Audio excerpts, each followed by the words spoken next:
If your parents looked you in the eye and calmly told you that you were always the last priority in this family, what would you do? I did not scream or cry. I simply smiled and answered that it was good to know. They assumed I would keep standing obediently at the back of the line.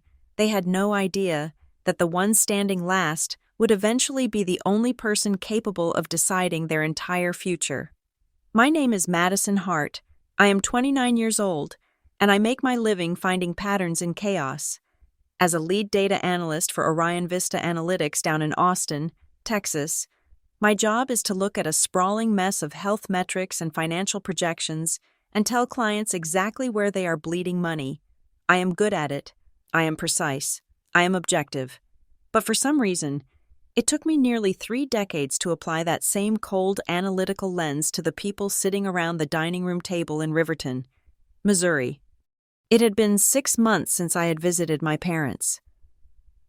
The drive up from the airport had been a blur of humid Midwestern air and the sinking realization that nothing in this town ever really changed. The house looked the same, a 2-story colonial that needed a fresh coat of paint, but the driveway was dominated by a shiny silver SUV that belonged to my younger sister, Brielle. Dinner was supposed to be a celebration of my homecoming. At least, that was the text message my mother had sent me. But as we sat down to the pot roast that was slightly too dry and the green beans that were boiled into submission, the dynamic shifted into the only formation it had ever known. The table was rectangular. My father sat at the head, naturally. My mother sat to his right. Brielle and her husband, Connor, took the spots on the left, flanking the high chairs where my 3-year-old niece and 5-year-old nephew were currently smearing mashed potatoes onto the oak finish. That left one spot. The chair at the very end, opposite my father, near the swinging door to the kitchen. It was the spot where you got hit by the draft every time someone went for more water. It was the spot where you had to pass every single dish before you could serve yourself. It was my spot. The conversation started with the usual pleasantries, but within 5 minutes, the gravitational pull of the room shifted entirely to Brielle. Brielle, who was 27. Brielle, who had a bachelor's degree in art history that she had never used. Brielle, who had Connor, a gym manager with a smile brighter than his future prospects. "We are thinking of knocking down the wall between the kitchen and the den," Brielle announced, gesturing with her fork. "The lighting is just terrible for the kids. Connor got a quote from a contractor yesterday. It is going to be about $12,000. My mother gasped, but it was a gasp of excitement, not shock. "Oh, that would really open up the space, honey. It would be so much better for hosting." "It is a lot of money," Connor added, looking at my father with a practiced sheepishness, "but we think it adds value to the property." My father nodded sagely, slicing his beef. "Real estate is always a solid investment. If you need a little help with the down payment on the contractor, let us look at the accounts." I took a sip of my water. I watched them. It was fascinating.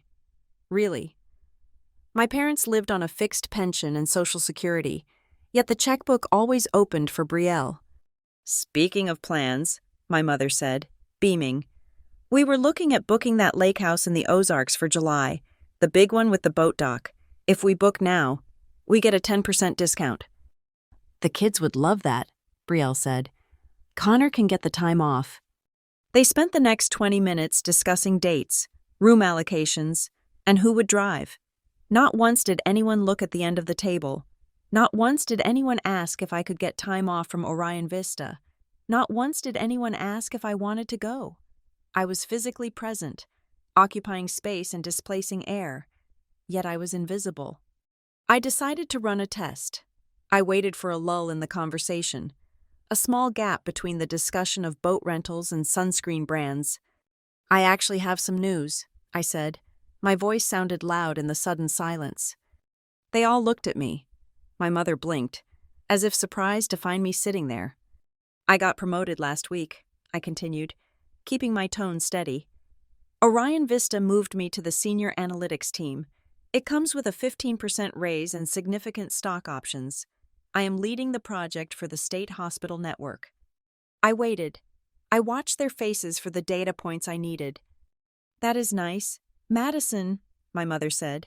Her tone was the same one she used when the mailman arrived on time, polite, dismissive.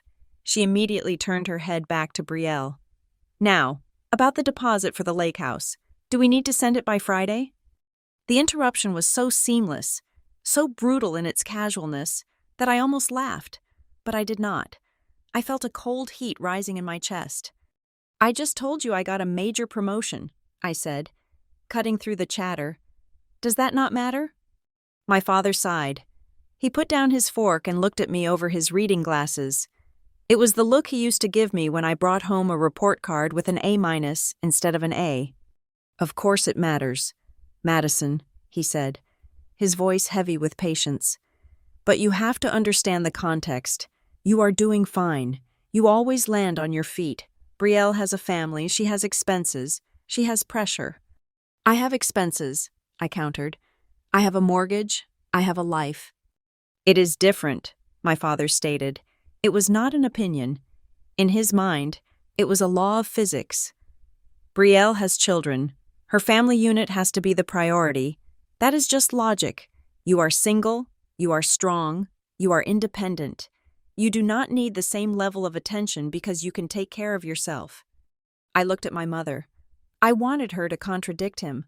I wanted the woman who had birthed me to say that my achievements had value simply because they were mine, not because of how much need they generated. My mother offered me a small, pitying smile. She reached out and patted Brielle's hand, which was resting on the table. "Your father is right, Madison," she said softly. "You need to stop being so sensitive. You know how it works. Brielle's family comes first. It is natural. You are always the last person we have to worry about. You are always the last one in this house because you are the only one who does not need us." She paused, and then she delivered the line that would echo in my head for the rest of my life. "You are always last, Madison. You know that." The air left the room. It was not an insult in her eyes. It was a statement of fact. The sky is blue, water is wet, Madison is last. I looked at Brielle, my sister, the golden child. She was sipping her wine, looking slightly bored by the tension. She shrugged, a gesture of elegant indifference. "Don't look so tragic, Maddie," Brielle said, offering a half laugh that invited the rest of the table to join in. "Mom is right. Besides, it is a compliment. At least you are the stable one, if anything ever goes wrong. We all know Maddie will save the family. You are the safety net, right?" Connor chuckled.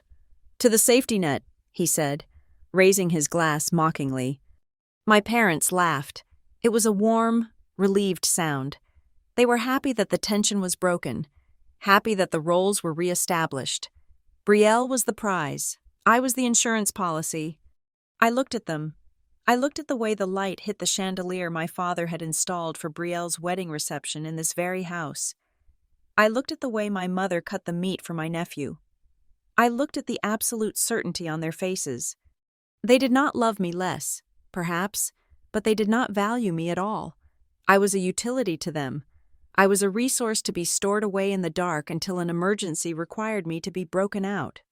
I did not cry. I did not scream. I did not flip the table. I picked up my glass of water. The condensation was cold against my fingertips. I took a slow sip, swallowing the lump in my throat along with the ice water. "Good to know," I said. My voice was level. It was calm.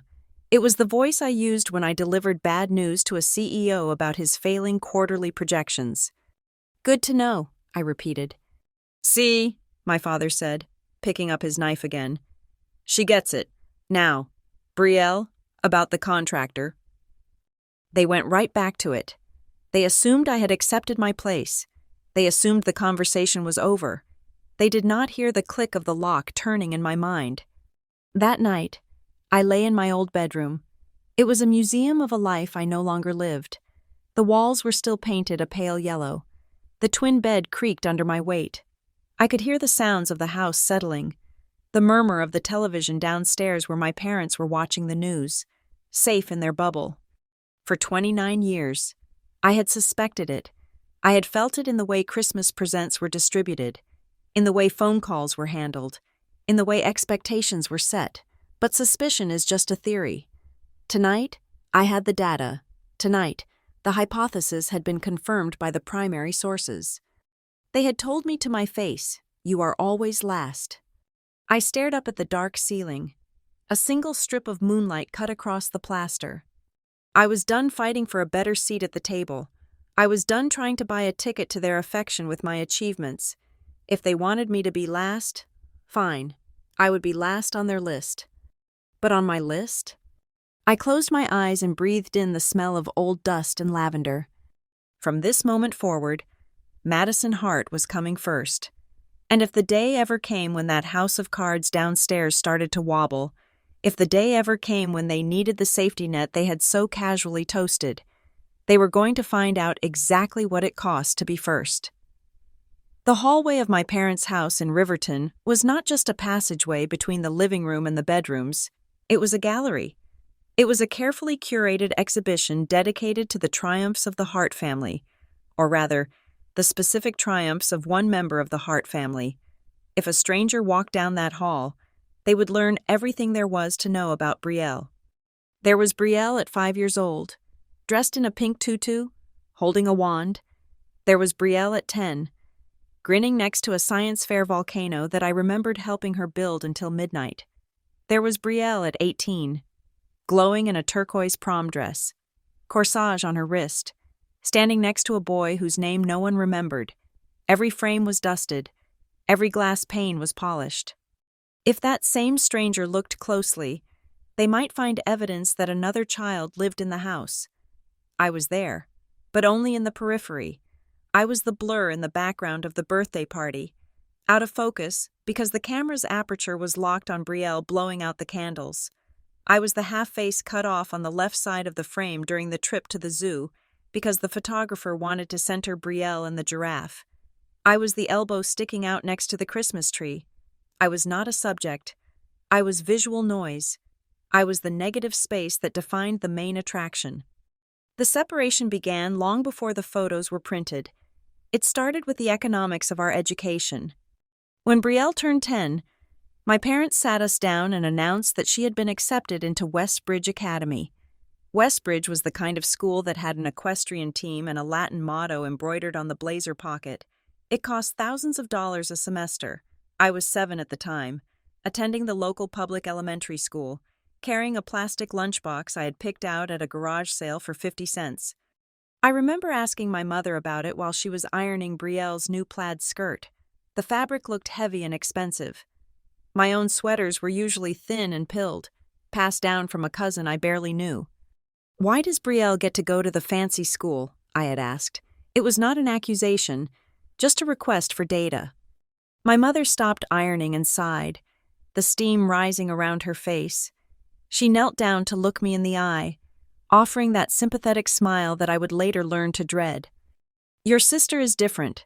Madison," she explained.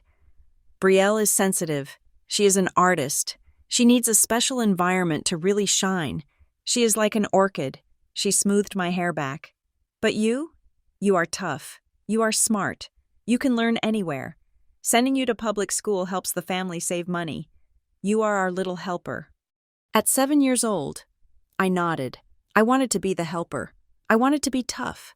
But as I grew older, I translated her words into the brutal language of finance. Brielle was an asset that required capital injection to grow. I was a cost center that needed to be minimized. Brielle was an investment. I was an expense. The gap in our valuation widened with every passing year, but it became undeniable the year we both turned 16. Brielle's birthday fell in the spring. The weather was perfect. My father had spent weeks teasing a big surprise. On the morning of her birthday, half the neighborhood was gathered in our driveway. I stood on the porch, watching as my father led Brielle out with her hands over her eyes. There it was, a silver SUV. It was used, certainly, but the paint had been refreshed. The tires were black and shiny, and a massive red bow sat on the hood. "Oh my God!" Brielle screamed. She cried. My mother cried. My father walked around the vehicle with a camcorder, documenting every angle of her joy. "We wanted you to be safe," my mother sobbed, hugging her. "A girl needs a big car to be safe on these roads." 6 months later, in the dead of winter, I turned 16. I spent my birthday working a 6-hour shift at Tony's Pizza Palace. I was saving up for a graphing calculator because my parents said the one on the school supply list was too pricey. I came home at 9 at night, smelling like stale pepperoni and fryer grease, my shoes slick with oil. The house was quiet. The television was on. On the kitchen counter sat a small, store-bought vanilla cake. It was the kind you find in the clearance bakery rack, the frosting slightly sweating against the plastic lid. 2 candles were stuck into it at crooked angles.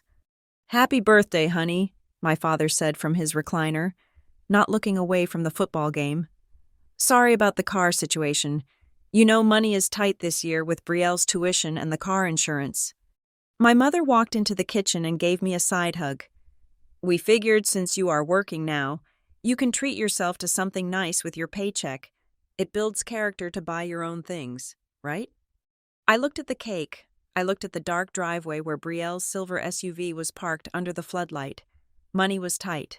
They said, it was a fascinating economic paradox where funds were liquid for one child and frozen for the other. "Right," I said. "Character." I ate one slice of cake standing over the sink so I would not have to dirty a plate. It tasted like sugar and wax. The pattern continued through every summer vacation. The family trip was a sacred concept in the Hart household, but the definition of family seemed flexible. "We are all going to Florida," my father would announce, but then the caveats would roll in. One year, it was because the neighbor's dog needed watching, and professional kennels were too expensive. "Madison is so responsible with animals," they said. So they went to Destin for a week, sending me photos of white sand and seafood platters, while I stayed behind in the empty house, walking a golden retriever that bit my ankles. Another year, it was framed as an educational opportunity. "We found this great leadership camp for you," my mother said. "It looks great on college applications." The camp was in a mosquito-infested woodland 2 towns over. It cost $200, the plane ticket to Hawaii, where they took Brielle to celebrate her high school graduation. Cost $800. By sending me to the woods, they saved $600. I was not being enriched. I was being liquidated from the itinerary to balance the budget. By the time I was 18, I understood the architecture of my family perfectly. There were 2 distinct categories of offspring in the Hart house.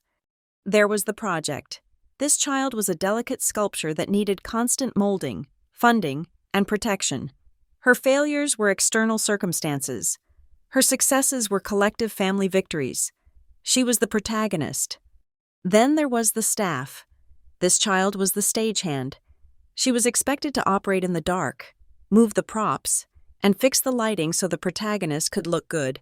She did not require a safety net because she was expected to be the net. The memory that crystallized this for me was not a birthday or a snub, but a photograph I found years later in a shoebox.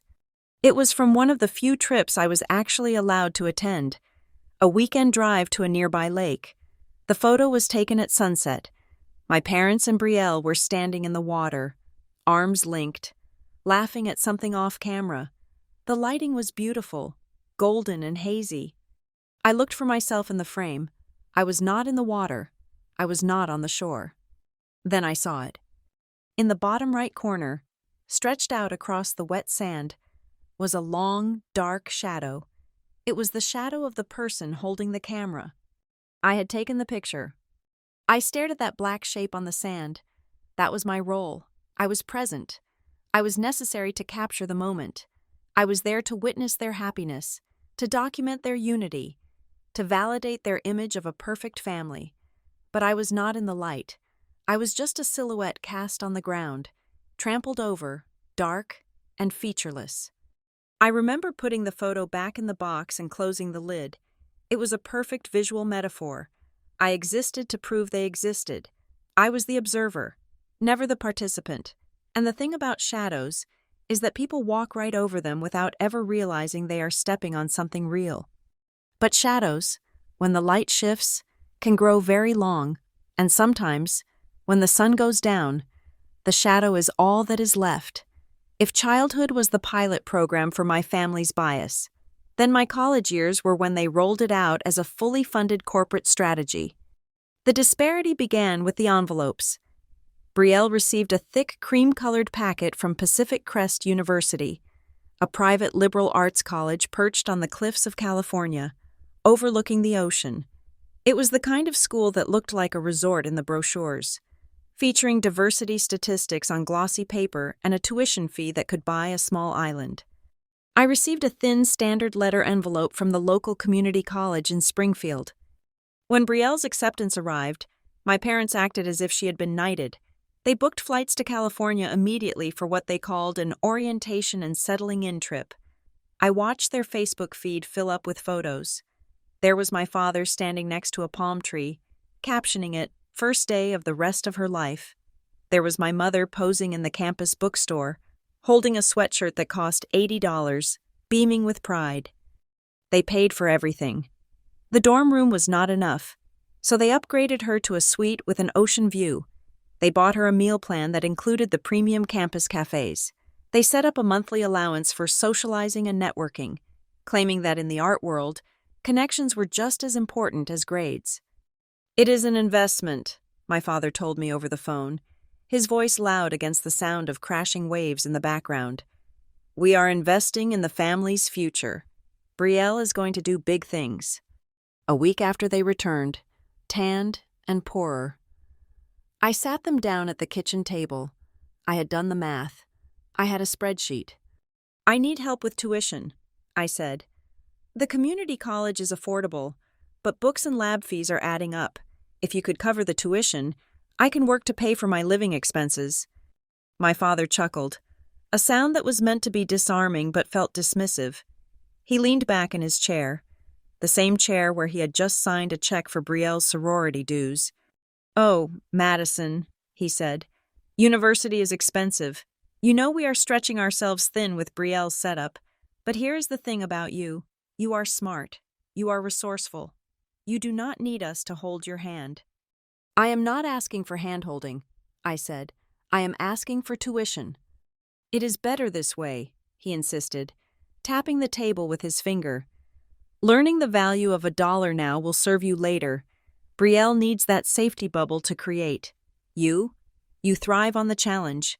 Think of it as us giving you a head start on responsibility." It was a masterclass in spin. They had framed their neglect as a pedagogical tool. So, while Brielle was studying the brushstrokes of Renaissance masters in a sunlit studio in California, I entered the grind. I enrolled in Springfield Community College and took a full course load to survive. I worked 2 jobs. My day started at 4 in the morning at a big box grocery store. I was the person who unboxed the frozen peas and stacked the heavy bags of dog food before the customers arrived. My hands were perpetually cold and covered in cardboard dust.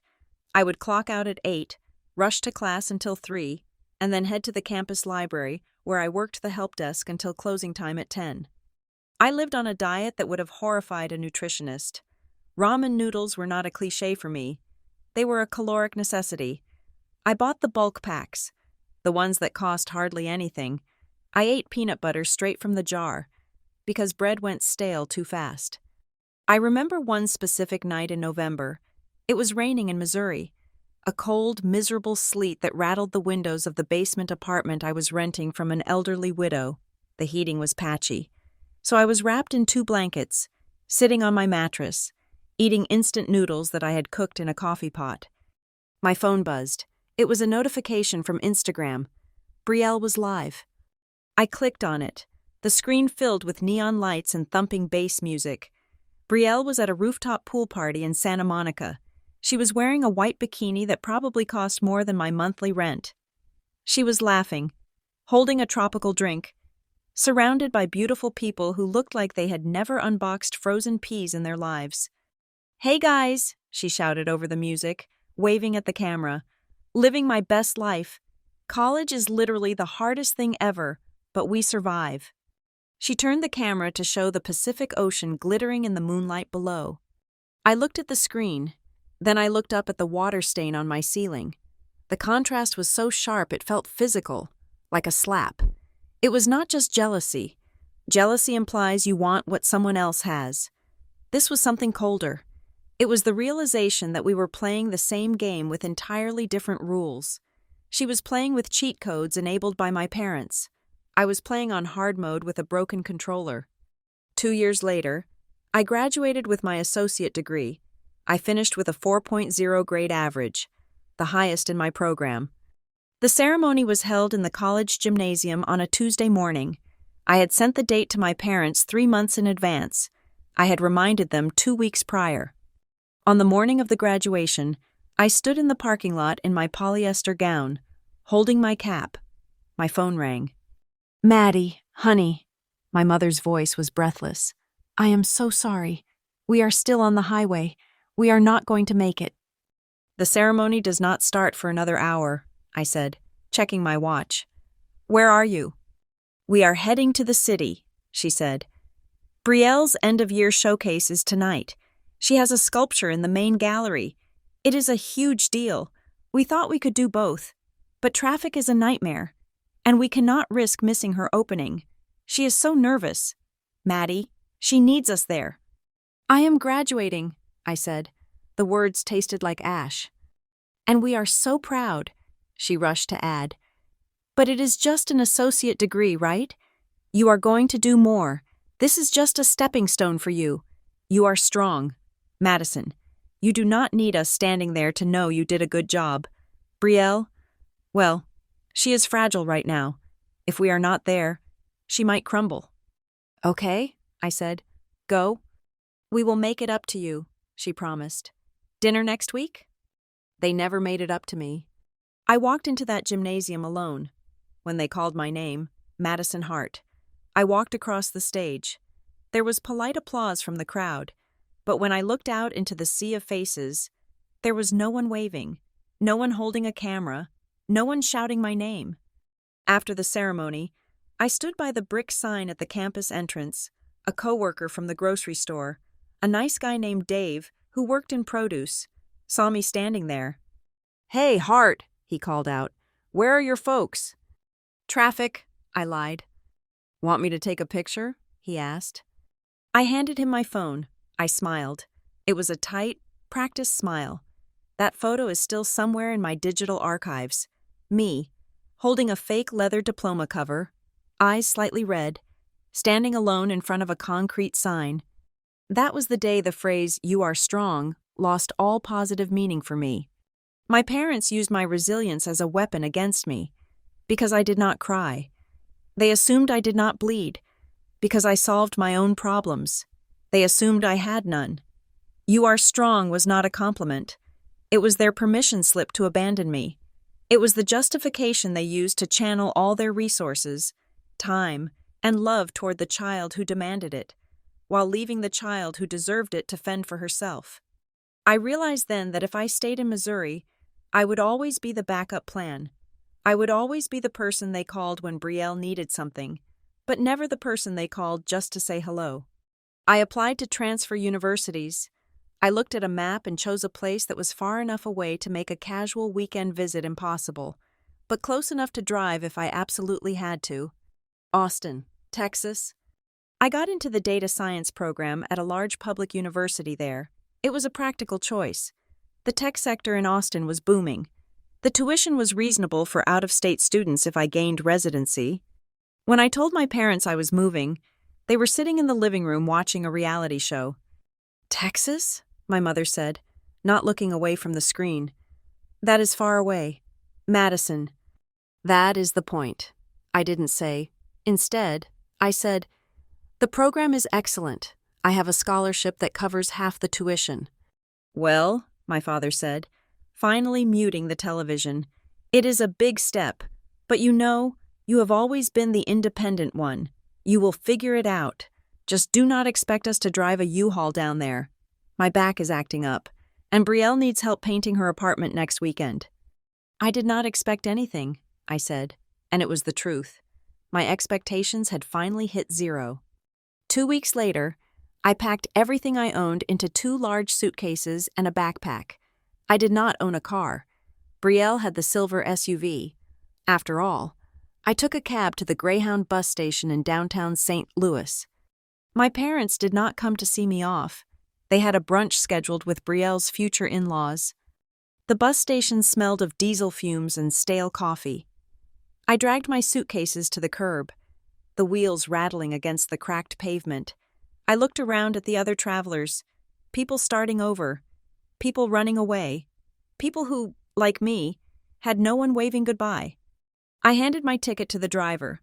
He was a heavyset man with a kindly face. "Heading to Austin?" he asked. "Long ride." "I have time," I said. I climbed the steps and found a window seat near the back. As the bus pulled out of the station, lurching onto the highway, I watched the skyline of Missouri fade into the distance. I watched the familiar exit signs blur past. I was 22 years old. I had $300 in my bank account. I had no safety net. I had no investors. I leaned my head against the cool glass. "If no one is going to build a road for me," I whispered to the empty seat beside me, "then I will pave the damn thing myself."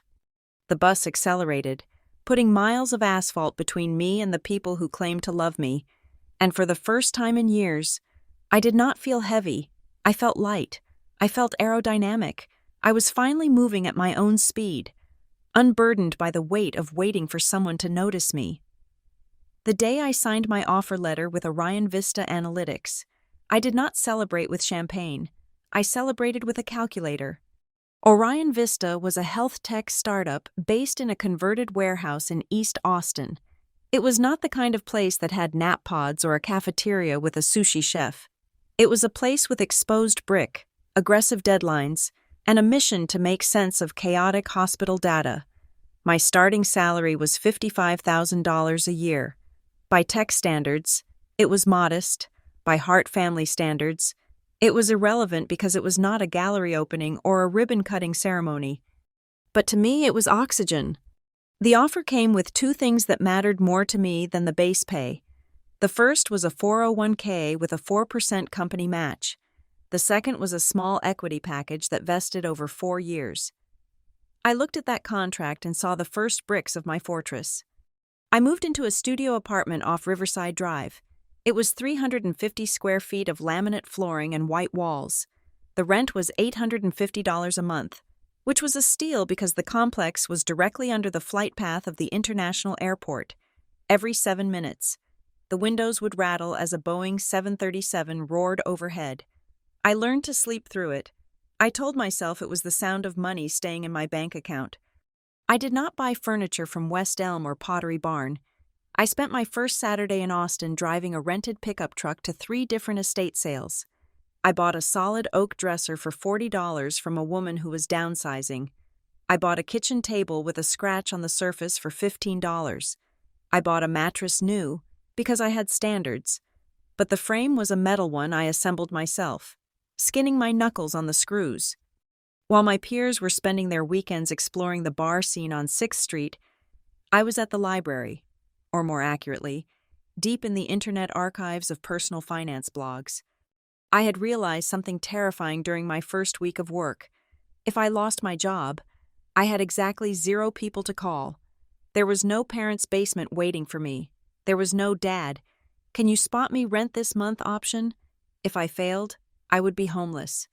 That fear was a cold, hard knot in my stomach that never went away. So, I decided to educate myself out of the fear. I became obsessed with the concept of financial independence. I listened to podcasts about the FIRE movement, financial independence, retire early. While I commuted to work, I learned what an index fund was.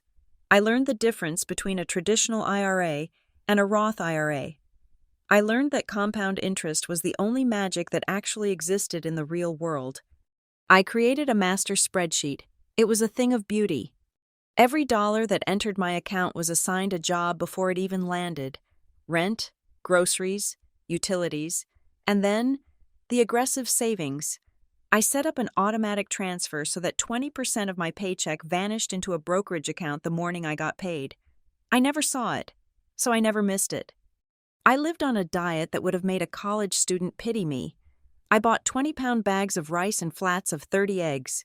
I learned a dozen ways to cook them: fried rice, boiled eggs, scrambled eggs with hot sauce. When coworkers asked if I wanted to grab lunch at the food trucks that lined South Congress, I would smile and lift my Tupperware container. "I am good," I would say. "I am trying a new nutrition plan." The nutrition plan was called Poverty by Choice, so I would never face poverty by force. 2 years went by. I got a raise to $62,000. I kept living on $55. The spreadsheet began to show results. The number in the brokerage account grew. It hit $10,000, then $20,000. It was not a fortune, but it was a shield. Then I made my move. I had been tracking the real estate market in the corridor between Austin and San Antonio. Austin was becoming untouchable, with prices skyrocketing beyond reason. But San Marcos, a college town about 30 minutes south, was still undervalued. I found a 2-bedroom condo near the university. It was ugly. The carpets were a shade of beige that looked like dirty sand, and the kitchen cabinets were from the 1990s, but the bones were good, and the price was $160,000. I drained my savings for the down payment. I signed the papers with a shaking hand. When the keys were placed in my palm, I felt a surge of adrenaline that was better than any drug. I owned something. It was mine. I moved into the smaller bedroom. I posted an ad on a website for traveling medical professionals. Within 3 days, I had a tenant. She was a travel nurse named Sarah, who needed a place for 3 months. Her rent covered 70% of my mortgage. My housing cost effectively dropped to $400 a month. My parents did not understand. When I told them I had moved, my mother asked if it was a nice complex. "It is okay," I said. "I have a roommate to help with costs." "That is smart," my father said, his voice sounding distracted. "Living with roommates is part of the young professional experience. Brielle, of course, needs her privacy because of the baby, but for you, it is fine."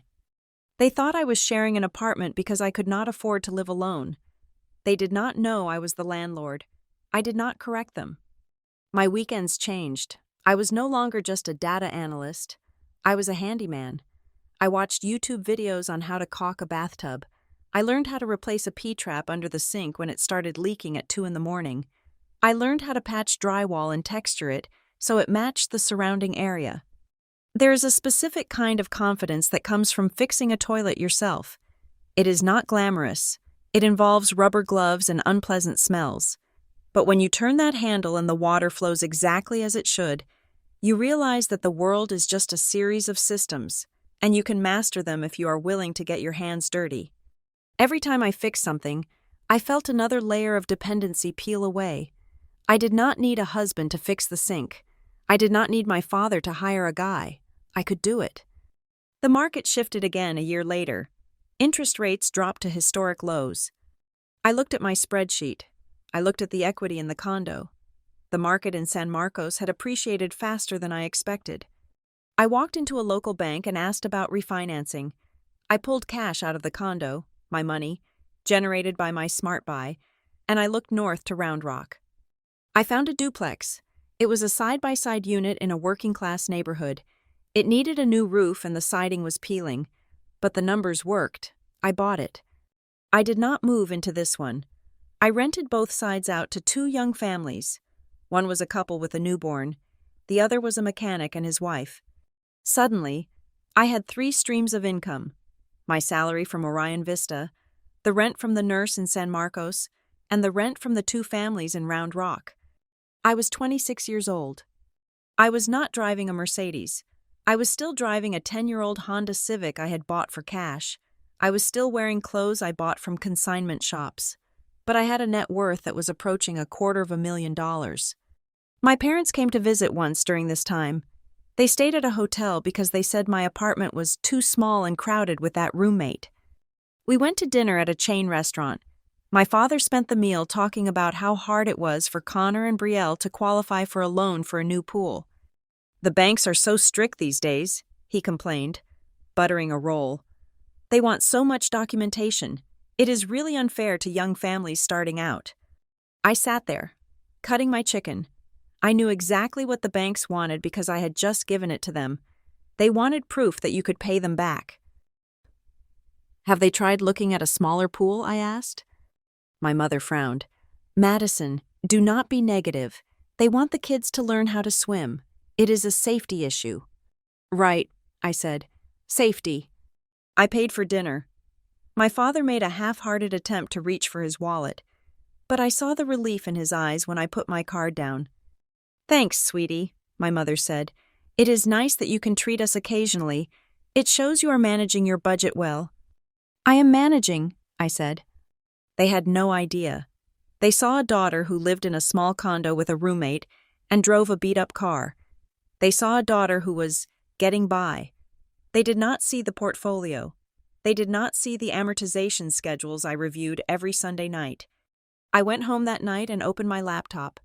I pulled up the master spreadsheet. I updated the current market value of the properties. I entered my latest stock vest. I looked at the bottom line. The number was green. It was growing. I sat back in my chair, listening to the hum of the refrigerator I had repaired myself last month. I did not want to be a billionaire. I did not care about private jets or designer handbags. I wanted something much more expensive than luxury. I wanted immunity. I wanted to reach a point where no matter what happened, if I got sick, if I got fired, if the economy crashed, I would never, ever have to pick up the phone and dial the number to the house in Riverton and ask for help. I wanted to make sure that the last priority was also the only independent variable. I looked at the screen one last time before closing the lid. Keep thinking I am struggling, I whispered to the empty room. Keep thinking I'm just scraping by. It was better this way. If they knew what I had, they would find a reason why Brielle needed it more. But as long as I was the poor single sister living in a small condo, my fortress was safe, and I was going to keep building it, brick by quiet brick, until it was impenetrable. I met the person who would change the architecture of my emotional life, not at a bar or a gala, but in a fluorescent-lit community center in North Austin. It was a Tuesday night. I was attending a free workshop titled Advanced Retirement Planning for Millennials. Most people my age were out at happy hour. I was taking notes on tax loss harvesting. The guest speaker was a man named Ethan Cole. He was a certified financial planner, but he did not look like the ones I saw on television. He did not wear a shiny suit or a watch that cost as much as a car. He wore a soft gray sweater and glasses that kept sliding down the bridge of his nose. He spoke about money not as a tool for status, but as a tool for freedom. When the workshop broke into discussion groups, I ended up at his table. I liked your point about the psychological weight of debt, I told him, closing my notebook. Most people treat it as a math problem, but it is actually a behavior problem. He looked up, surprised. His eyes were a warm, intelligent hazel. Exactly. You can solve the math in 5 minutes. Solving the behavior takes years. What do? You sound like you analyze things for a living. Data analyst, I said. I track patterns. I actually run a regression analysis on my own grocery spending to account for inflation variance. I expected him to laugh or look at me like I was insane. It was the reaction I usually got when I let my guard down about how tightly I controlled my world. Instead, Ethan leaned in, a genuine smile crinkling the corners of his eyes. That is the most romantic thing I've heard all week. Do you use Excel or Python for that? We spent the next 2 hours standing in the parking lot, talking about spreadsheets. It was the first time I had ever felt a spark of attraction based purely on the fact that someone else understood the beauty of a well-organized column. We started meeting for coffee, then dinner. It was a slow burn, methodical and steady. We did not send each other poetry. We sent each other articles about interest rates and memes about pivot tables. To an outsider, it might have looked dry. To me, it felt safe. Ethan was consistent. He texted when he said he would. He showed up on time. He was a variable I did not have to worry about. One rainy evening, about 4 months after we met, we were sitting on the floor of my condo in San Marcos. We had just ordered Thai food and were watching a documentary. I was scrolling through my phone during a commercial break and saw a notification from my sister. It was a photo of Brielle at a spa resort in Arizona. She was wearing a plush white robe, holding a cucumber slice, looking serene. The caption read, "Mom and Dad treated me to a baby moon. So grateful for this recharge." I felt that familiar cold pinch in my chest. I showed the phone to Ethan. "Must be nice," I muttered. When I was her age, I was working the graveyard shift at the library and waking up 4 hours later to stack frozen peas. Ethan took the phone, looked at the photo, and then handed it back to me. He did not make a joke. He did not join in the bashing. He just looked at me with a quiet intensity that made me want to look away. "You wear your independence like armor, Madison," he said softly. "I have to," I replied, defensive. No one else was going to protect me. I built this life on the fact that I do not need anyone. I am the one who catches myself. Ethan shifted so he was facing me directly. He reached out and took my hand. His grip was warm and solid. "I know," he said, "and I admire that. You built a skyscraper on a foundation of pure grit. But here's the question that keeps me up at night regarding you." He paused, searching my face. "You have spent your whole life building a system where no one has to catch you. But who catches you when you are tired? Because everyone gets tired. Madison, even you." The question hung in the air between us, heavier than the humidity outside. Who catches you when you are tired? My instinct was to recoil. My instinct was to say, "I do not get tired." But that was a lie. I was exhausted. I had been exhausted since I was 7 years old, carrying the invisible weight of being the easy child, the low-maintenance child, the shadow. I pulled my hand away, crossing my arms over my chest. "I am fine, Ethan. I do not need saving." "I am not trying to save you," he said, his voice steady. "I know you can save yourself. I am asking if you are ever going to let someone else care for you. There is a difference." That conversation cracked something open in me. Over the next few weeks, Ethan did not try to take over my finances or fix my family. He did not tell me what to do. He just started asking a simple question whenever I went into crisis mode about a family obligation. When my mother called asking if I could pay for a plane ticket for my cousin because money is tight for everyone else, and I reached for my credit card out of habit, Ethan asked, "Does doing this make your life better, or does it just make you feel useful?" He gently suggested I talk to someone, a professional. "I do not need a shrink," I said initially. "Therapy is for people with real trauma. I just have annoying parents. Other people have it way worse. I have a house. I have a job. I should be grateful." "Pain is not a competition," Ethan said. "You do not have to be broken to go to the mechanic. You go for maintenance so the engine does not blow up on the highway." Because he framed it as maintenance, as optimization, I agreed to go. I found a therapist named Dr.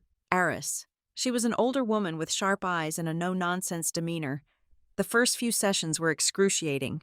I sat on her couch and tried to present my life as a series of logical events. I tried to explain my family dynamic like a business case study. My parents allocated resources to the asset with the highest perceived need, I explained. It was just an uneven distribution strategy. Dr. Aris nodded, writing on her notepad. "And how did that strategy make the unfunded asset feel?" I froze. I wanted to talk about data. She wanted to talk about feelings. "It made me independent," I said. "It made you lonely," she corrected gently. We spent months peeling back the layers. It was not just about the money or the tuition or the photos on the wall. It was about the message behind those things. We talked about the concept of the glass child, the child who is looked through, who is expected to be transparent and problem-free, so the parents can focus on the child with greater needs or louder demands. I realized that my resentment was not just about Brielle getting a car or a trip. It was about the fact that my parents had set up a system where my value was directly tied to how little I asked of them.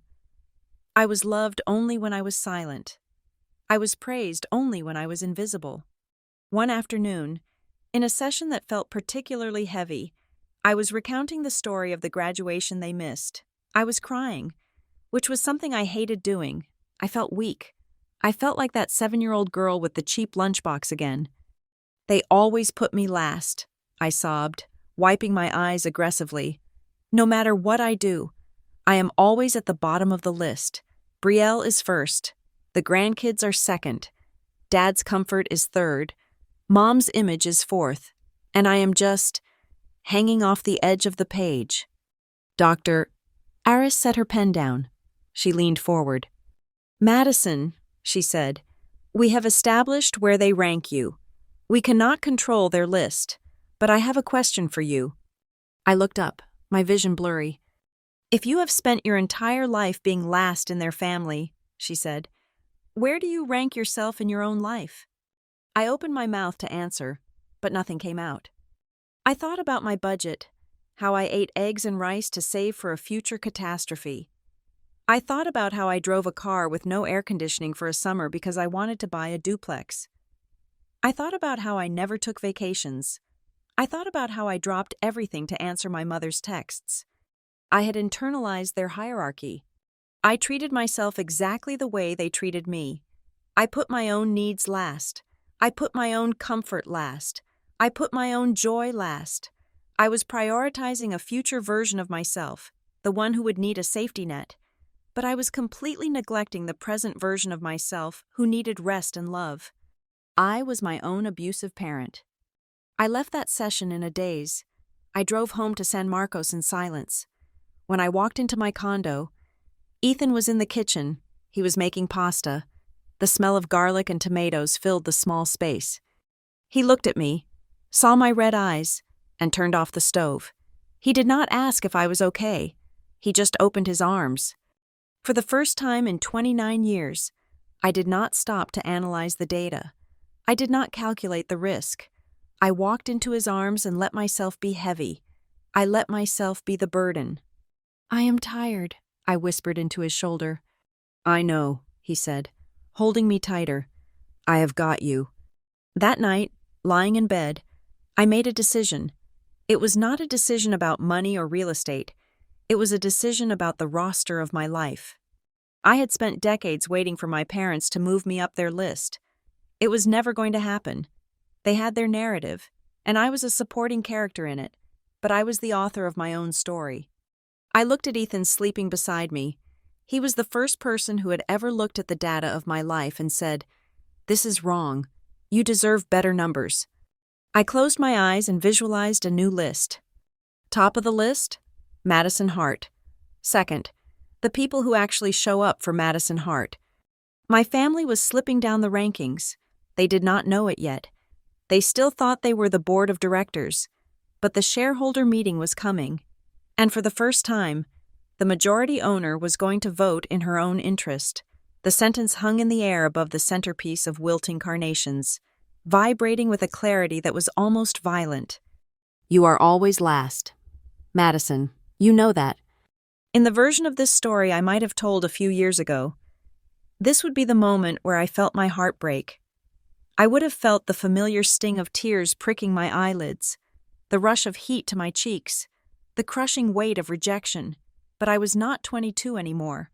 I was not the girl waiting for a bus to Texas with $300 in her pocket. I was a woman who owned 3 properties and managed a portfolio worth $250,000. I was a woman who had spent hours in Dr. Aris's office dissecting the anatomy of neglect. So, when my mother delivered those words, I did not feel heartbreak. I felt recognition. It was the feeling a scientist gets when the final piece of data confirms a long-held hypothesis. It was not sad, it was simply true. My father cleared his throat, sensing the heaviness of the silence but completely misinterpreting its source. He leaned forward, resting his elbows on the table, his face arranging itself into an expression of pragmatic wisdom. Do not look so stricken, Madison, he said, his voice level and reasonable. It is just practical priority. Think about it logically. You are single. You have a good job. You have always been the one who can land on her feet. You are resilient. He gestured toward Brielle, who was currently checking her reflection in her phone screen, oblivious to the fact that her existence was being used to erase mine. Brielle has children, he continued. She has Connor. She has a mortgage on a house that is frankly a bit too big for their budget, but they need the space. The pressure on her is enormous. When we have to choose where to put our energy or our resources, we have to put it where the need is greatest, and the need is never with you." "Because I do not ask," I said. It was not a question. "Because you do not need to," my mother corrected, smiling as if she were paying me a compliment. "That is your gift, honey. You are low maintenance. You are the cactus. Brielle is the orchid. If we do not water the orchid every day, it dies. The cactus is fine. It is always fine." I looked down at my plate. The pot roast had gone cold. I thought about the tuition I had paid by stacking frozen vegetables at 4 a.m. I thought about the car I did not get. I thought about the graduation ceremony where I walked across the stage to silence. I thought about the years of eating rice and eggs. I was not a cactus by nature. I had become a cactus by necessity. I had learned to store water in my spine because no one was ever going to bring me a drink. In that moment, the fog of familial guilt lifted. For years, I had thought that if I just achieved enough, if I was just successful enough, or kind enough, or helpful enough, I would move up the list. I thought the ranking was fluid, based on merit. Now I realized the ranking was static. It was cast in concrete. It did not matter if I became the President of the United States or a billionaire philanthropist. In this house, I would always be the person who sat at the drafty end of the table. If I screamed at them, if I flipped the table and listed every grievance from the last 2 decades, they would just shake their heads. They would call me emotional. They would tell each other later that Madison was going through a phase, or was jealous of her sister. My anger would only validate their narrative that I was the difficult one, the cold one, the one who did not understand the concept of family sacrifice. So I chose a different weapon. I chose agreement. I lifted my head and looked my mother in the eye. I kept my face perfectly smooth, masking the absolute demolition of my affection that was happening behind my ribs. "Good to know," I said. My voice was steady. It did not waver. My mother looked relieved. She let out a breath she had been holding. "I knew you would understand. You are so sensible." "Good to know," I repeated internally, filing the statement away into a mental folder labeled Exit Strategy. If I was last, then I was relieved of the duties of being first. If I was the cactus, then I no longer needed to provide shade for the orchid. My mind began to race, not with emotion, but with logistics. I started a mental checklist of things that were ending tonight, right now, at this table. The iPad I had bought and wrapped for my nephew's upcoming birthday? I would return it on Monday. He would get a card and a $20 bill. The emergency loan Brielle had hinted at earlier for her kitchen renovation? The answer would be a polite no. The constant emotional labor of listening to my mother complain about her neighbors for hours on the phone? I would be busy. The role of the safety net was officially vacant. Dinner ended with the usual chaotic dispersal. My mother started clearing plates. My father went to the living room to turn on the news. Brielle and Connor stood up, stretching. "Oh my God," Brielle said, looking at her watch. "It is already 8. Connor, we told the guys we would meet them at the Rusty Nail by 8:30. She turned to me. Her eyes were bright, expectant. It was the look she had given me her whole life. The look that said, "You are here to serve me. Maddie, you do not mind watching the monsters for a few hours, right?" she asked, gesturing to her children who were currently throwing peas at the dog. "We have not had a date night in literally months. Mom and Dad are tired, but you are the cool aunt. They love you. We will be back by midnight. Promise." It was breathtaking. 10 minutes ago, she had sat there while our parents told me I meant less than her. Now, she was handing me her children so she could go drink overpriced cocktails. Every cell in my body wanted to say no. I wanted to tell her to hire a babysitter with the money she was spending on the kitchen wall she did not need to knock down. But I paused. If I said no now, it would cause a scene. It would be a fight. And tonight was not about fighting. Tonight was about gathering the final pieces of evidence before closing the case file forever. "Sure," I said. "Go have fun." "You are a lifesaver," Brielle squealed, hugging me briefly. She smelled of expensive perfume and entitlement. Thank you, thank you. They left in a whirlwind of laughter and slamming doors. My parents retreated to their bedroom upstairs, leaving me in the living room with a 3-year-old and a 5-year-old and a pile of plastic toys. I played with the kids. I read them stories. I wiped chocolate off their faces. I was gentle with them, because none of this was their fault. They were just the next generation of hearts, unknowingly being groomed into their roles. I looked at my nephew and wondered if he would be the golden child or the shadow. By 10 at night, they were asleep in the guest room. The house was quiet. I walked up the stairs to my old bedroom. It was exactly as I had left it years ago, preserved in amber. The same twin bed, the same desk with the scratches on the surface and on the ceiling, the plastic glow-in-the-dark stars I had stuck there when I was 12. I lay down on the bed, staring up at them. They were old now. Their phosphorescence was fading. They glowed with a weak, sickly green light that was barely visible against the darkness. I thought about the girl who had stuck those stars there. She had dreamed of being an astronaut. She had dreamed of going so far away that no one could tell her she was small. I pulled my phone out of my pocket. The screen seemed blindingly bright in the dark room. I opened my text thread with Ethan. They just said it, I typed. They told me straight to my face that I'm always last. 3 bubbles appeared immediately. Then the text came through. Then it is time for you to be first in your own life, Ethan wrote. I am here. We are your team now. I read the message twice. We are your team now. I closed the text app and opened the group chat titled Heart Household. It was the digital hub of my family's dysfunction. It was where my mother posted guilt-tripping messages about why I did not call enough. It was where Brielle posted hundreds of photos of her kids, expecting immediate praise. It was where my father posted links to news articles he thought I should read to stay informed. I stared at the name of the group. I did not leave the group. Leaving would send a notification. It would invite questions. It would trigger a phone call demanding to know why I was being dramatic. Instead, I tapped the settings icon. I scrolled down to the option that said Mute Notifications. I selected Always. Then, I went a step further. I archived the chat. It vanished from my main feed, tucked away into a hidden folder where I would only see it if I specifically went looking for it. I placed the phone on the nightstand, face down.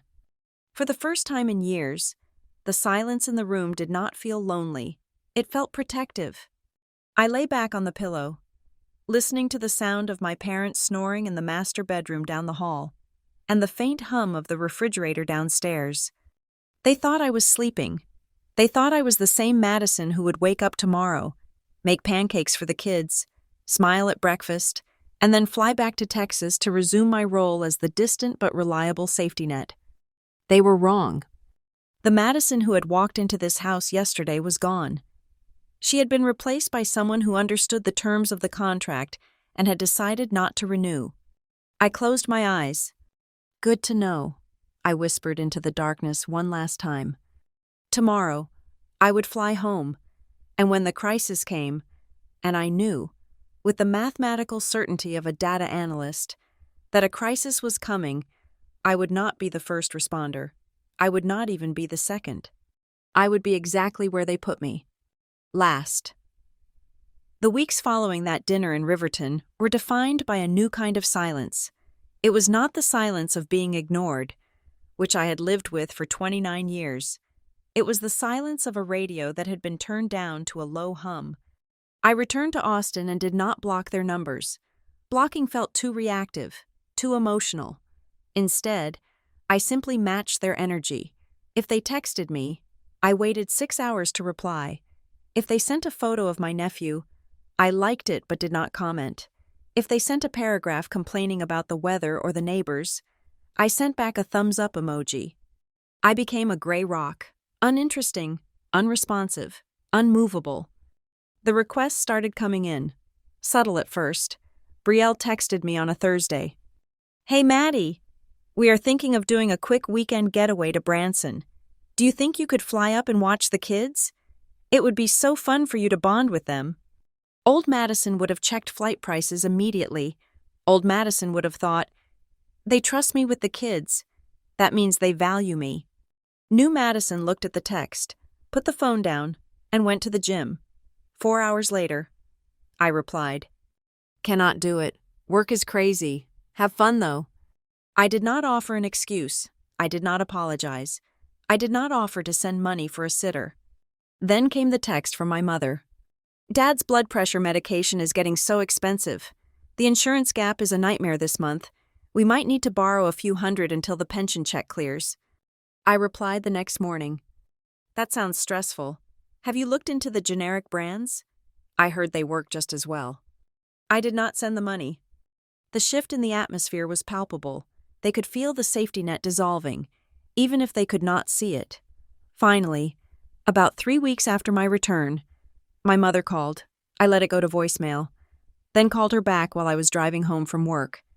Madison, she said, her voice tight, we need to talk. You have been so distant lately. It is making your father and me very sad. It feels like you do not care about us anymore. I gripped the steering wheel. The guilt hit me like a physical blow to the stomach. It was a conditioned response, programmed into me since birth. If Mom is sad, Madison is bad. But I had been practicing for this. I am not being distant, Mom, I said, my voice even. I am just busy living my life. There was a pause on the other end. She was waiting for the apology. She was waiting for the, I am so sorry.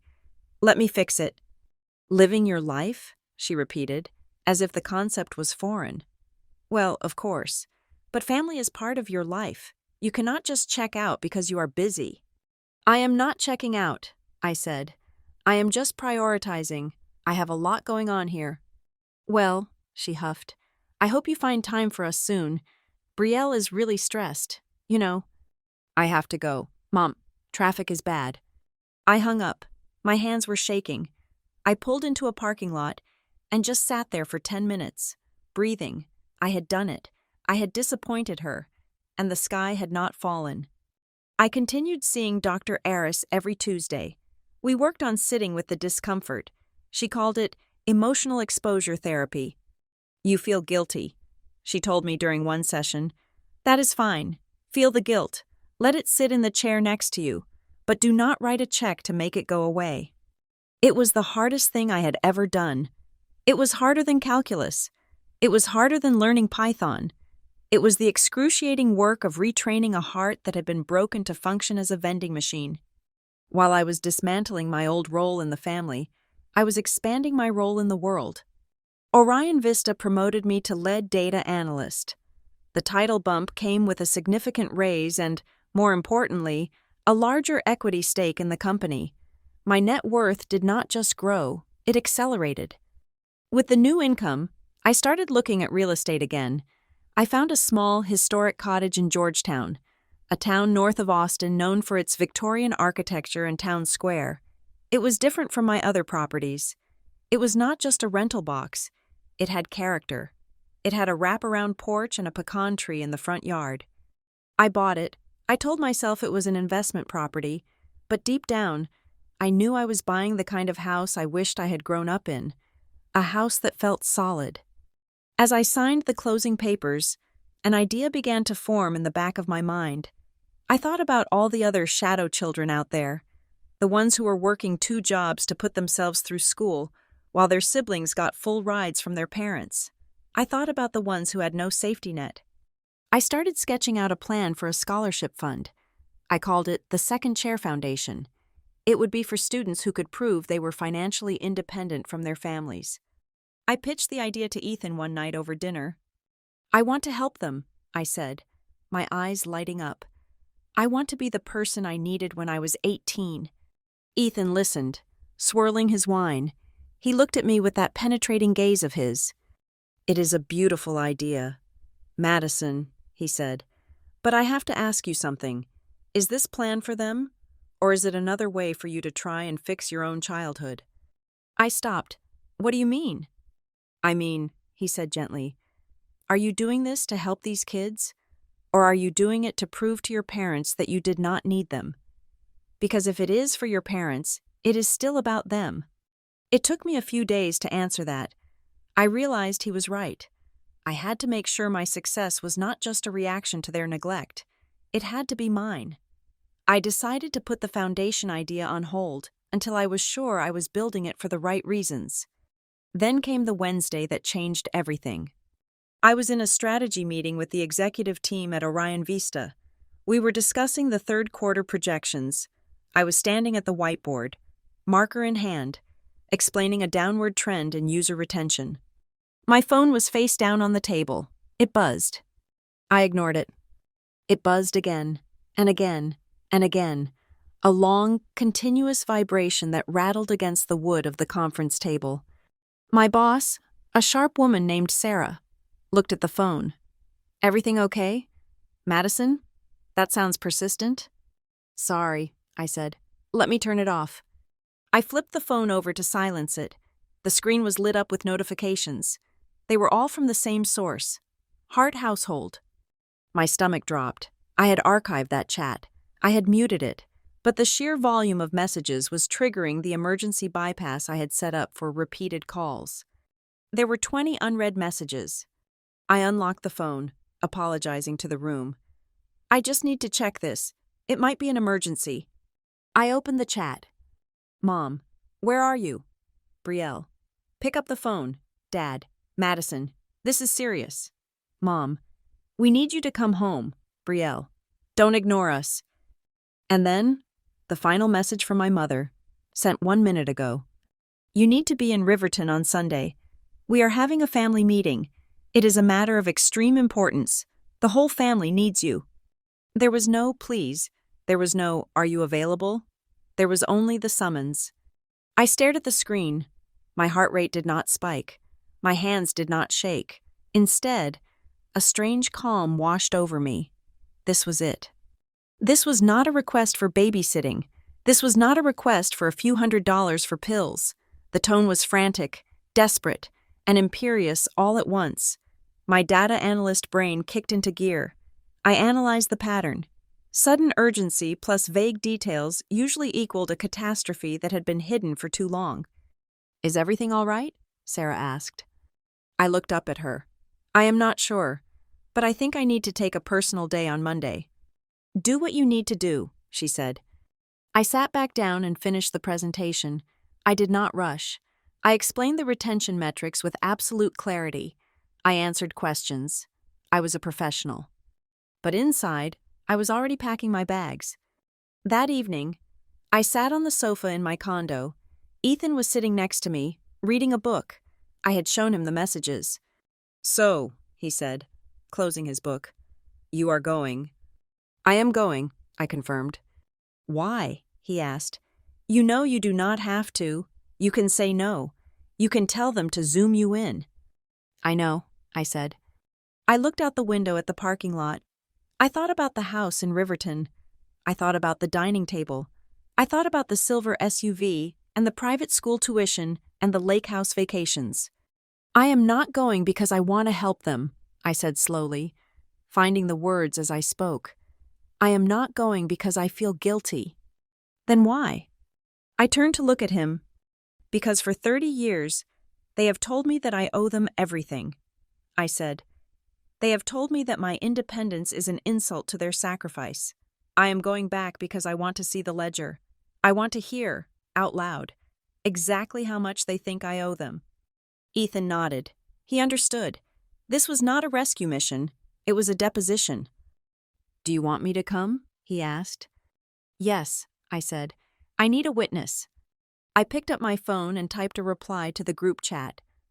I did not promise to fix anything. I did not ask what was wrong. I typed 3 words. "I will be there." I put the phone down.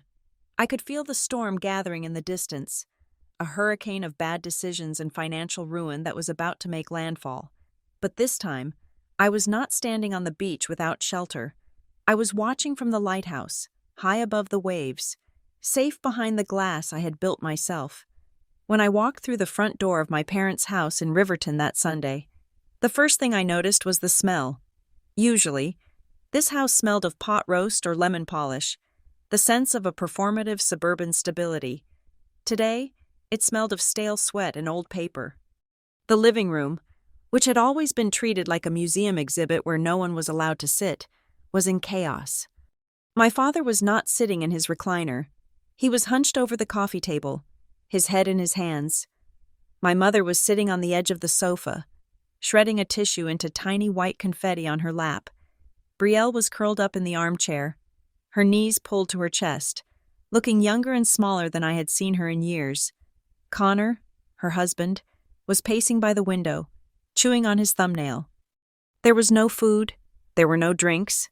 The surface of the coffee table, usually reserved for coasters and art books, was buried under a landslide of white envelopes, legal-sized documents, and windowed letters with red stamps.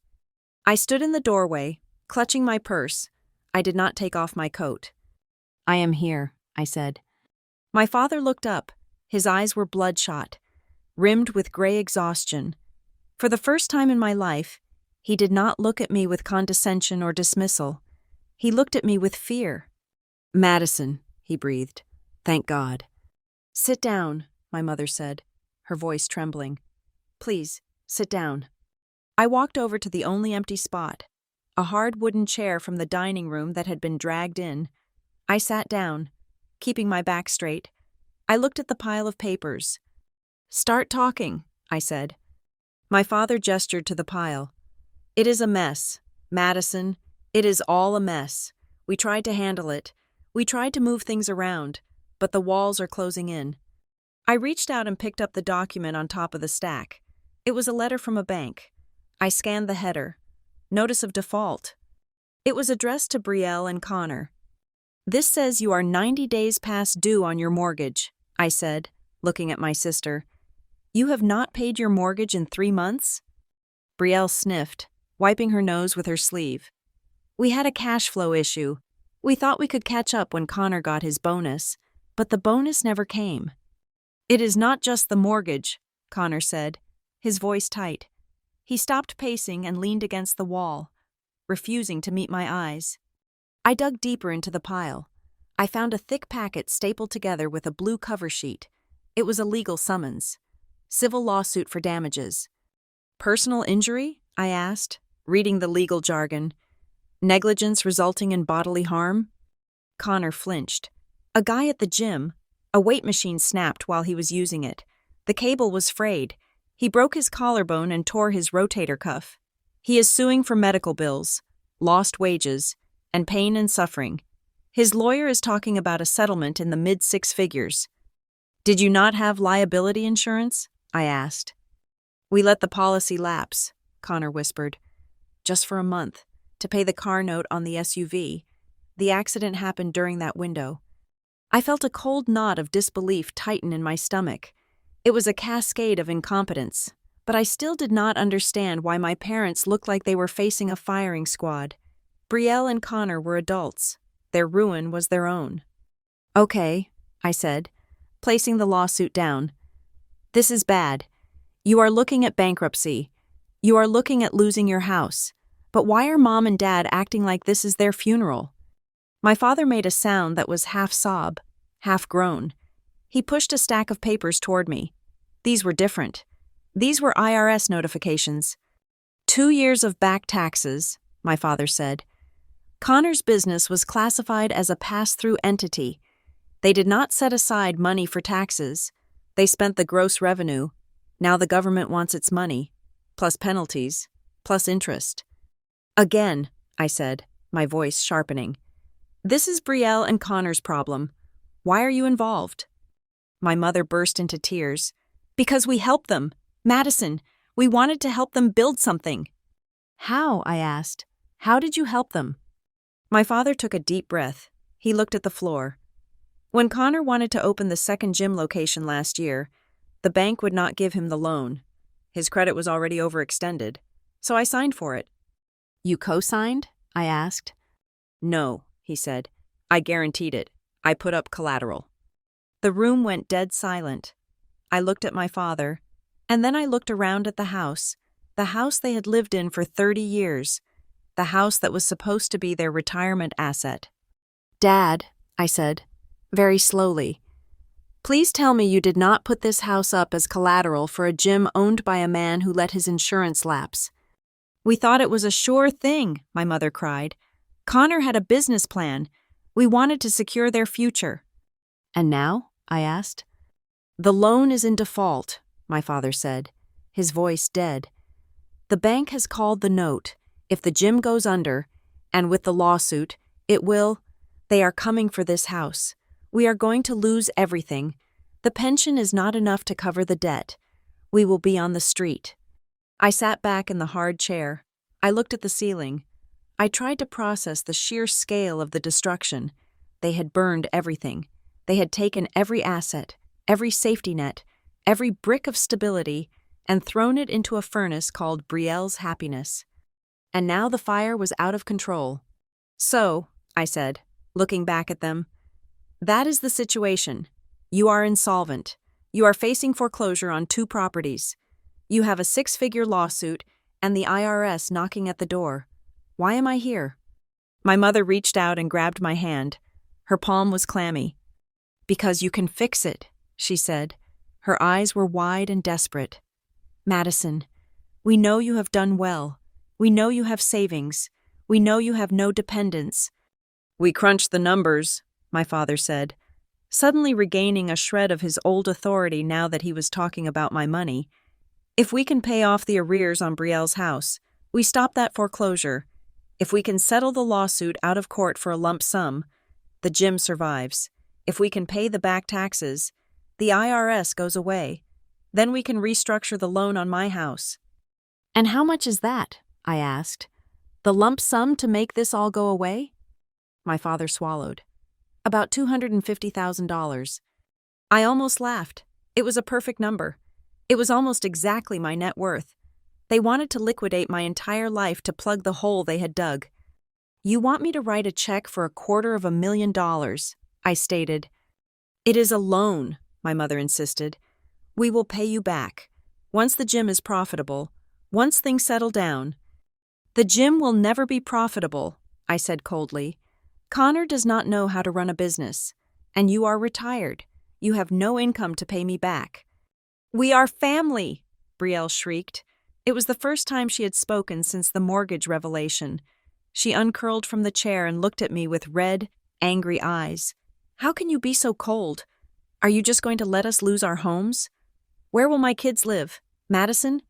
Do you want your nephew and niece sleeping in a shelter? There it was, the human shields. You have a job. Madison, my mother pleaded. You are single. You do not have expenses like Brielle does. You do not have children to worry about. You are strong. You have always been the strong one. This is what families do. They sacrifice for each other. You mean I sacrifice for you? I corrected. We sacrificed for you, my father snapped, his temper flaring. We raised you. We put a roof over your head. You raised me to leave, I said. You raised me to be the one you never had to worry about, and now that you have worried yourselves into a corner, you want me to be the savior. I looked at the papers again. I saw the dates. This had been unraveling for months. They had hidden it from me until the very last second, until the sheriff was practically at the door. I have a question, I said. I waited until they were all looking at me. Let us pretend for a moment that I am exactly who you always treated me like. I said, let us pretend I am a broke, struggling single woman living in a rental apartment with no savings. Let us pretend I did not work 2 jobs in college. Let us pretend I did not invest. Let us pretend I have $0 in the bank. I leaned forward. If I had no money, what was your plan? The silence that followed was louder than a scream. My father opened his mouth and closed it. My mother looked down at her shredded tissue. Brielle stared at the wall. They had no plan. There was no plan B. Their entire strategy, whether they consciously admitted it or not, relied on the assumption that if they crashed the car, I would be there to cut them out of the wreckage. They had gambled with their lives because they believed my safety net was community property. That is what I thought, I said. I stood up. Panic flashed across their faces. Where are you going? My mother cried, standing up. Madison, You cannot leave. We have until Friday to answer the bank. I am not leaving, I lied. Well, not permanently, not yet. I picked up my purse. This is a lot of information. You are asking for $250,000. I cannot just write a check on a Sunday afternoon. I need to review my accounts. I need to see what is liquid. I need to look at the tax implications. My father exhaled, his shoulders sagging in relief. He heard what he wanted to hear. He heard I'm looking into it. Of course, he said. Of course. You are thorough. That is good. I am going to fly back to Austin tonight, I said. I need to be at my computer. I need 24 hours to run the numbers and see what is possible. I will call you tomorrow evening with my decision. Thank you, Maddie, Brielle sobbed, reaching out as if to hug me, but stopping when she saw the look on my face. I knew you would help. I told Connor. Maddie will fix it. She always fixes it. I will give you my answer in 24 hours, I repeated. I walked to the door. I did not look back at the room filled with the debris of their choices. I did not look at the photos on the wall where I was a blurry background figure. I walked out into the cool Missouri air. I got into my rental car and drove straight to the airport. They thought I was going home to liquidate my assets. They thought I was going home to sell my stocks and mortgage my properties to save them. They thought I was going to set myself on fire to keep them warm one last time. I was going home. All right, but I was not going home to find a way to say yes. I was going home to draft the most important document of my life. I was going home to dictate the terms of their surrender. The hum of the airplane engine at 30,000 feet is usually white noise to me, a sound that helps me sleep. But on that flight back to Austin, it sounded like a ticking clock. I had asked for 24 hours. 2 of them were already gone. I stared out into the black void beyond the oval window, my reflection ghostly against the glass. In my mind, I was running a decision tree, a tool I used every day at Orion Vista to determine risk pathways. Path A was the path of least resistance. I could liquidate, I could sell my stocks, cash out my retirement accounts, take a second mortgage on my rental properties, and hand my parents a check for $250,000. Outcome? The family survives. Brielle keeps her house. My parents keep their dignity. I return to zero. I lose 10 years of grinding. And most importantly, the system remains intact. They learn nothing. In 3 years, they will call me again. Path B was the nuclear option. I could do nothing. I could ghost them. I could change my number, stay in Austin, and watch from a distance as the bank foreclosed and the lawsuit decimated them. Outcome? I keep my money. I keep my freedom, but I become the villain in their story forever. I become the daughter who watched them drown. The guilt, knowing how my mother operates, would be weaponized until the day she died. I did not like Path A. I did not like Path B. I needed a Path C, a path that did not exist yet because no one in the Hart family had ever dared to clear the brush to find it. When I unlocked the door to my condo, Ethan was sitting at the kitchen island. He had a pot of chamomile tea brewing and a notepad open. He did not rush to hug me. He knew I was in war room mode. I sat down and drank the tea in one long swallow. Then I told him everything. I laid out the mortgage default, the personal injury lawsuit, the tax evasion, and the collateralized house. They want a bailout, I said, my voice flat. They want $250,000.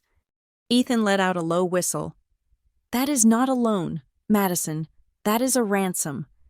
I know, I said, and if I do not pay it, they lose the house I grew up in. Ethan looked at me. If you do pay it, what happens to you? I lose my trajectory, I said. I would have to sell the Georgetown house I just bought. I would have to empty my brokerage account. I would be back to living paycheck to paycheck for at least 5 years to rebuild the principal. Ethan leaned forward. So, the question is not whether you can save them. The question is, which version of yourself are you willing to sacrifice? The Madison who built this life, or the Madison they want you to be? I am not sacrificing this life, I said. The realization was sharp and cold. I worked too hard for it. I ate too much instant rice. I fixed too many toilets. Then do not, Ethan said. But I cannot just let them starve, I said. Then feed them, Ethan replied, but do not give them the keys to the pantry. That was the spark, Path C. I opened my laptop. I pulled up my master spreadsheet. I opened a new tab and labeled it Project Restructure. I was not going to give them a gift. I was not going to be the dutiful daughter. I was going to be an investor acquiring a distressed asset. And investors dictate terms. I spent the next 6 hours drafting the most important proposal of my life. I looked at their debt not as a tragedy, but as a balance sheet that needed to be corrected.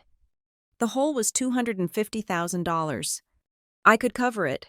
I had the liquidity if I moved some things around and used the line of credit on my rentals, but I was not going to just hand it over. I needed collateral. I needed behavioral changes. I needed to ensure that this never happened again. I started typing a list of conditions. First, the assets. They were bleeding money because they were trying to maintain an image they could no longer afford. Item 1. The Lake Harrington cabin. It was a small vacation property my parents had bought 10 years ago. They used it maybe 3 weekends a year, mostly to host barbecues for extended family to show off how well they were doing. It was mortgaged, but there was about $60,000 in equity sitting in it. Condition: the cabin gets sold immediately. The proceeds go to the IRS. Item 2. The silver SUV. Brielle's car. The symbol of her golden child status. It was a gas guzzler. The insurance was astronomical, and the monthly payments were crippling them. Condition: the SUV is sold. Brielle drives a used sedan that is paid for in cash. No more status symbols on wheels. Item 3. Brielle's house. It was a 4-bedroom colonial in a neighborhood she could not afford, filled with furniture bought on credit. Condition: downsizing. They had to list it. They had to move into a rental or a smaller starter home until their credit was repaired. I looked at the list. It was brutal. It stripped them of every marker of success they had flaunted for years. But it was the only way to stop the bleeding. Then, I moved to the legal structure. I was not going to lend this money as Madison Hart, daughter. I called a lawyer friend of Ethan's, a woman named Sarah who specialized in contract law. It was late, but she picked up. I need to set up a loan agreement, I told her. I am going to move the funds into my LLC. The LLC will loan the money to my father and brother-in-law. I want a lien on the family home in Riverton. Second position behind the bank. You are putting a lien on your parents' house? Sarah asked. That is aggressive. Madison. If they default, I said. I want the legal right to force a sale before the bank takes it. I need to protect the principal. Okay, she said. I can draft that. Interest rate? Federal minimum to avoid gift tax implications, I said. This is not for profit. It is for protection. Finally, I got to the section that mattered most. The emotional covenants. Money fixes the math. It does not fix the behavior. If I paid off their debts but left their dynamic intact, they would be back here in 5 years. I typed out a new heading: Non-Financial Stipulations. Stipulation A: mandatory family therapy, not with a pastor, not with a friend, with a licensed clinical psychologist specializing in family systems and enmeshment. Every member of the family, Mom, Dad, Brielle, Connor, and me, would attend sessions twice a month for 1 year. The topic would be the history of financial enabling and favoritism. Stipulation B: financial transparency. For the duration of the loan, I would have read only access to their bank accounts. If I saw a purchase over $200 that was not essential, a spa day, a new gadget, a fancy dinner, I had the right to call the loan immediately. Stipulation C: the admission. This was the one that made my fingers hesitate over the keyboard. It felt petty, but then I remembered the dinner table. I remembered, you are always last. They had spent my entire life telling the world that Brielle was the success and I was the cold, distant one. They had built a mythology around our family where they were the benevolent rulers and I was the defector. I typed it out. Condition: a family meeting with the extended relatives, aunts, uncles, grandparents, a clear admission that the family is in financial crisis due to poor management and favoritism, and that Madison is providing a structured bailout. No more lies about how perfect Brielle's life is. No more pretending I am the bad guy. I sat back. It was 3 a.m. My eyes burned. "You have the face of a poker player who just pushed all in," Ethan said from the doorway. He had woken up to get water. "I am not pushing all in," I said, looking at the document. "I am buying the casino." I printed the documents. There were 40 pages in total. The loan agreement, the promissory note, the asset liquidation schedule, and the behavioral contract. I took a heavy black binder from my shelf. I punched holes in the papers. The sound of the hole puncher crunching through the stack was satisfying. Crunch, crunch. I snapped the rings shut. I needed a label for the spine. I thought about writing bailout. I thought about writing family rescue. But none of those fit. I took a label maker and typed a single word in capital letters. First. I peeled the backing off and stuck it to the spine of the binder. It stood for a lot of things. It was the first time I was setting the rules. It was the first time they would face consequences, but mostly, it was a reminder to myself. In this binder, Madison comes first. I ran my hand over the plastic cover. Tomorrow, I would fly back to Missouri. I would walk into that living room not as the daughter who begged for scraps of affection, but as the CEO of their survival. I packed the binder into my briefcase. "Are you ready?" Ethan asked. "I am," I said. "They wanted a savior. They are getting an auditor." I closed the briefcase with a sharp click. The 24 hours were almost up. It was time to deliver the verdict. The flight back to Riverton felt different this time. I was not traveling alone. Ethan sat beside me, his hand resting lightly on my knee, a silent anchor in the turbulence. We did not speak much. We did not need to. He knew his role was not to fight my battle but to witness my victory. When we pulled into the driveway, the house looked the same, but it felt smaller. The imposing structure that had loomed over my childhood was just a building made of wood and brick, carrying too much debt and too many secrets. We walked inside. The living room was exactly as I had left it 24 hours ago. The papers were still scattered across the coffee table like fallen leaves. My parents and Brielle were sitting in the exact same spots, as if they had been frozen in time, waiting for the animator to return and pull their strings. When I stepped into the room, my mother stood up immediately. Her eyes were wet, rimmed with the red irritation of sleeplessness. She looked at me, and then briefly at Ethan, before fixing a look of desperate relief on my face. "I knew it," she exhaled, her voice trembling. "I told your father. I said Madison is a good girl. She would not let this family sink. She would not let us lose everything." She moved to hug me. I did not step forward. I did not open my arms.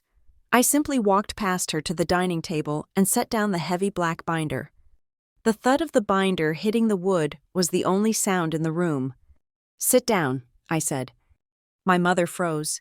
The hug died in the space between us. She looked at my father, then slowly sank back onto the sofa. I sat at the head of the table, my father's seat. Ethan took the chair in the corner, pulling out a notebook, his face neutral but alert. I opened the binder. The label on the spine faced them. "First, before we discuss your debts," I said, my voice calm and projecting to the back of the room, "we need to discuss my reality. For years, you have operated under the assumption that I am scraping by. You assumed my silence meant I was struggling. You assumed my lack of requests meant I had nothing to give." I slid the first page across the table toward my father. It was a summary of my net worth. It listed the equity in the San Marcos condo. It listed the value of the duplex in Round Rock. It listed the appraisal of the historic cottage in Georgetown. It showed my stock portfolio, my retirement accounts, and my liquid cash reserves. My father picked up the paper. His hands shook. He adjusted his glasses. As he read the numbers, his mouth fell open. He looked up at me, then back at the paper, then over at my mother. "That," he stammered, "this is yours? All of this?" "I built that," I said. "I built it while you were buying Brielle cars. I built it while you were paying for her vacations.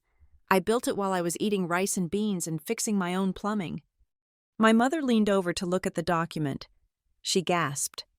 "Madison," she whispered, "why did you never tell us? We had no idea you were doing this well." "I did tell you," I replied. "I told you when I got my first promotion. I told you when I bought my first place. But every time I spoke, you cut me off to talk about Brielle. You never heard me because you were never listening. The frequency of this family is tuned only to her station." I took the paper back and replaced it with the contract. "I can save this house," I said. "I can pay off the arrears on Brielle's mortgage. I can settle the lawsuit. I can pay the IRS. Relief washed over the room like a physical wave. Brielle let out a sob. Connor slumped against the wall. "But," I cut through their relief with a sharp edge, "I am not giving you this money. I am lending it to you, and this loan comes with conditions."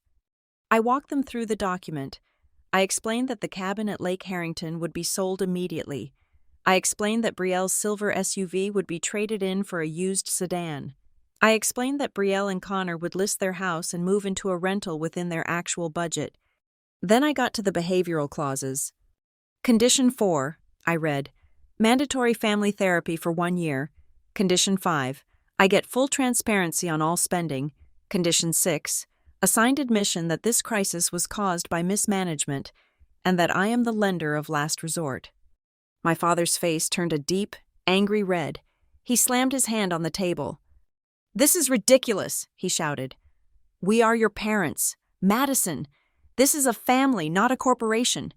You cannot make us sign contracts. You cannot charge us interest. You cannot dictate how we live. Who do you think you are? You are treating us like strangers." "I am treating you like a bad investment that I am trying to salvage," I shot back, my voice rising just enough to silence him. "If you want me to be a bank, Dad, then we are going to use the laws of a bank. Banks require collateral. Banks require assurance. If you want me to be your daughter, then do not ask me to pay $250,000 to fix mistakes I did not make." "You are cruel," Brielle cried out from the armchair. She wiped her face aggressively. "You are enjoying this. You are humiliating us because you are jealous. If you do not help without all these rules, I lose my house. My kids will have nowhere to go. They will suffer. How can you be so cold?" I turned to look at my sister, really looked at her, for the first time. I did not see a golden child. I saw a 30-year-old woman who was still waiting for her parents to fix the world for her. "I grew up in this house," I said to her, my voice quiet now. "I grew up wearing secondhand clothes while you wore designer uniforms. I grew up working 2 jobs while you partied in California. I grew up knowing that if I fell, no one would catch me.